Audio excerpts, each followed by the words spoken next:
histoire. Écoutez cette histoire. Écoutez cette histoire.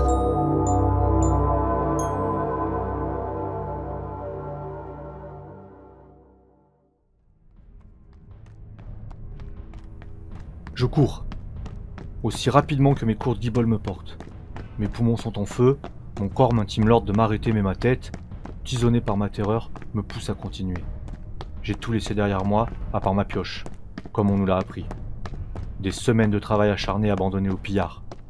Ça devrait me foutre en rogne, m'arracher des jurons, mais cette fois-ci, c'est le cadet de mes soucis.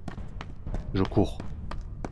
Pourtant, il y a 1 heure à peine, j'étais plongé dans cette petite veine verticale de minerai de fer. Il n'y avait de la place que pour un bonhomme. Et ça tombe bien, je préfère travailler seul. Je le sentais bien, ce filon.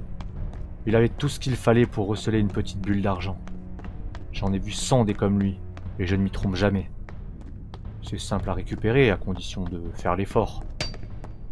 On ne m'enlèvera pas de la caboche qu'il n'y a que nous, les nains, pour forcer la roche à nous donner ses trésors. On se parle, on se connaît, et si on rentre bredouille, c'est qu'on n'a pas encore assez transpiré et qu'il faudra s'y remettre le lendemain, dès l'aube, à jeun et sans s'économiser. Nos dieux aiment quand on se donne la peine. Moi, je suis un fichu cabochard. Quand j'ai une idée dans le crâne, je vais jusqu'au bout, surtout si elle peut me rapporter un joli pactole. Je ne peux pas dire que je n'ai pas entendu l'alarme. J'avoue que je ne l'ai pas prise au sérieux. Bon sang! On était 40 et il y avait 20 gars du bataillon avec nous. Et puis des bons, pas des nouvelles recrues, plutôt du genre à anticiper, à patrouiller à bonne distance pour nous laisser le temps de nous retourner. Quand ils ont actionné les sifflets, j'ai souri. Je me disais que j'avais un peu de temps pour finir et extirper mon argent. Il faut dire que les sifflets, il n'y a que nous qui pouvons les entendre. Ils n'émettent aucun son. Ils font juste frissonner la roche, et nous, les nains, on est très sensibles aux vibrations de la pierre. À croire qu'on est fait de marbre. C'est quand la seconde alerte a résonné que j'ai compris. Elle était plus proche, plus paniquée, et elle annonçait la retraite. La retraite ? Mais moi, j'étais encore dans mon trou. Et j'ai grincé des dents quand j'ai entendu pour la dernière fois le sifflet. Il était loin. Et c'est pour ça que je cours. Et même pas dans la bonne direction en plus. Pour ma défense, je me suis jamais intéressé aux cartes ou à l'orientation. Quand on fait partie d'un clan de mineurs aussi vaste et prestigieux que Crève Granit, on peut se spécialiser et éviter certains préparatifs. Voici 2 siècles que je suis le groupe et que je creuse.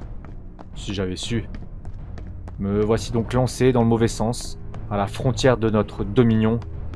Derrière moi, il y a Platin, ma cité natale. Phare de courage et de résistance dans les ténèbres de Pénombria, ce monde qui s'étend sous la surface et dont personne ne sait rien, ou si peu. Devant moi, l'inconnu.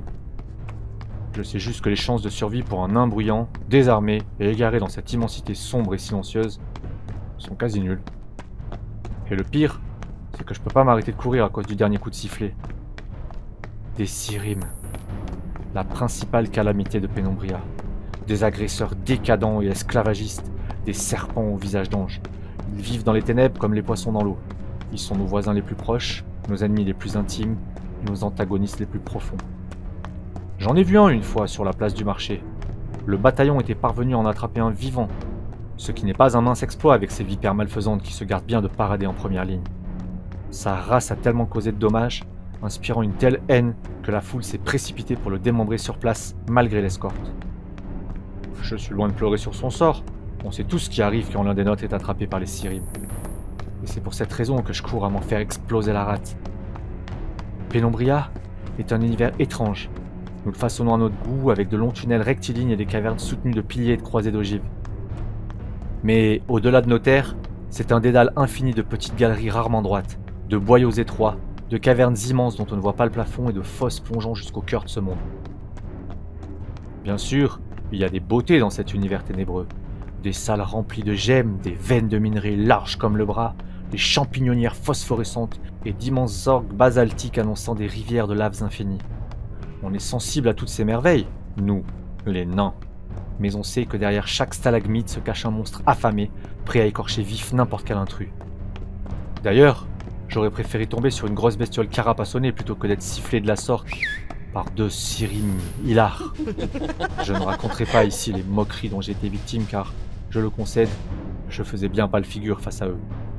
D'un côté, moi, Borgnar crève-granit, sale et suant, habillé d'un simple pantalon de travail, torse nu pour bien afficher ma panse rebondie, haletant et brandissant une solide pioche en guise d'arme. De l'autre, un couple de Sirim, beaux comme des elfes, silencieux, même pas fatigués par leur trac, équipés d'armures à l'esthétique douteuse, munis de lances, de poignards, d'épées, et pour ne rien arranger, affichant dans leurs yeux clairs l'envie manifeste d'en finir avec moi. Pourtant, la femelle me surprit en implorant à son compagnon. « Ne pourrait-on pas le garder, celui-ci ?»« Mais pourquoi faire ?» pouffa l'autre. « On pourrait le mettre dans une cage après lui avoir crevé les yeux. De plus, quand nos invités viendraient, ils pourraient s'amuser un peu avec lui, non ?»« C'est une idée, » répondit le guerrier d'un air pensif. « Vous ne mourrez jamais vivant !» m'époumonnai-je en brandissant ma pioche. « Oh, il a du caractère en plus !» s'enthousiasma la Sirim. « Allez, c'est entendu, pour te faire plaisir, ma belle !» sourit son compagnon. Les deux combattants avancèrent vers moi comme deux prédateurs, l'un titillant mon flanc gauche avec sa lance tandis que l'autre faisait d'impressionnants moulinets avec sa lame que je devinais magique. N'importe quel autre peuple se serait jeté à genoux pour implorer leur clémence et aurait sans doute accepté son sort avec fatalisme. Nous autres, les nains, nous ne connaissons pas la reddition. Nous faisons front, nous nous battons jusqu'à la fin car nous savons que la volonté est ce qui cède en dernier. Il leur fallut une seule attaque combinée pour me désarmer et me mettre au sol. D'une simple torsion sur le manche de sa lance, le guerrier fit apparaître une fourche en métal qu'il me glissa autour de la nuque. Un second mouvement ferma une sorte de collier autour de mon cou. Comme une bête, j'étais désormais sous le joug de mes tortionnaires. Je vociférai alors un tombereau d'injures qui résonnait dans la caverne comme une ultime bravade de ma part. J'étais cuit, je le savais, mais j'avais ma fierté. Il serait préférable de lui couper la langue en plus de lui brûler les yeux dès à présent. Qu'en dis-tu ? Grimaça le Sirim. Mais en guise de réponse, sa compagne émit un gargouillis étrange et s'effondra sur elle-même avec discrétion. À la place de ses reins, deux zébrures profondes et sanguinolentes. Le viprin me lâcha immédiatement et fit face avec sa lame. Il ne montra nulle émotion pour la mort de sa compagne, mais défia du regard le nouvel arrivant. Un nain, svelte, voire ascétique. Il portait deux haches courtes aux lames acérées, et dans son regard pâle se lisait une détermination déroutante. Dans sa barbe blonde comme dans ses cheveux épais, il avait tressé les mèches colorées de nombreux Sirim qu'il avait tués. C'était Gakin Chantehache, le seigneur du bataillon Pénombria. Comme le chien de guerre qu'il était, il se jeta à la gorge de sa victime et le décapita sauvagement. Puis, redevenant le nain timide et fuyant qu'il était, il me fit signe de le suivre et s'élança en silence dans les ténèbres, comme s'il savait exactement où il était et ce qu'il faisait. Et moi, quand je courais derrière lui, je n'avais plus qu'une seule pensée en tête. Avec le Chantehache, nous n'étions plus des proies aveugles et traquées. Nous étions enfin les chasseurs.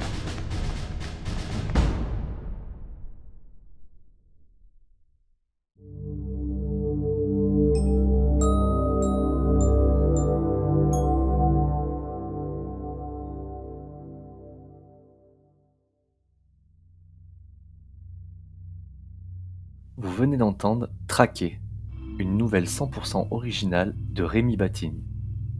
Narration Mehdi Marion. Sound design Meryl M. Réalisation Mehdi Marion. Merci d'avoir écouté cette histoire. Si le style de cet auteur vous plaît, vous trouverez les liens vers son univers, son actualité et ses livres dans la description de cet épisode. Si ce podcast vous a fait du bien, vous pouvez nous soutenir et découvrir d'autres nouvelles d'auteurs francophones.